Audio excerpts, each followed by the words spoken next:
Tena wakavunja katika afisi ya mchungaji. Hapo waliweza kuiba kompyuta moja, na pia ni kama walichukua chupa za difei kama 4 hivi, na labda wakatumia wakaenda nazo. Wakafanya uharibifu wa milango wakitafuta labda pesa. Fortunately hatuwekangi pesa hapo kwa hiyo ofisi. Hiyo ingine walifanya, walienda katika the church, the main church sanctuary, na wakaweza kuiba vitu kama the keyboard ile ya kuchezewa music, wakaiba hiyo.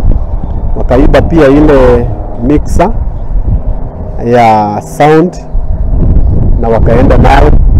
Migi na migi hivi na hivi tunasikia kuna wahalifu wanakujaga makanisa na wakatenda jambo kama hii.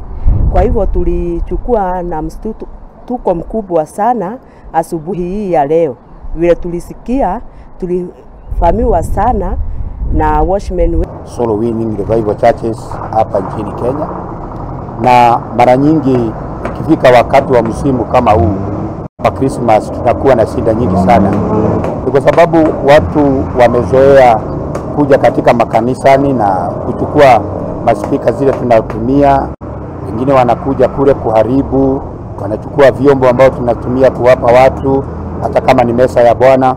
Na tunaona hii mambo inatuletea shida sana. Kwa hivyo ningeomba serikali kwa wakati huu ambao tunaingia msimu huu wa Christmas, wapate tu kuangalia wakati wanaingia katika miji hapa na pale, ili waweze kuangalia vile usalama wa nchi yetu unaendelea.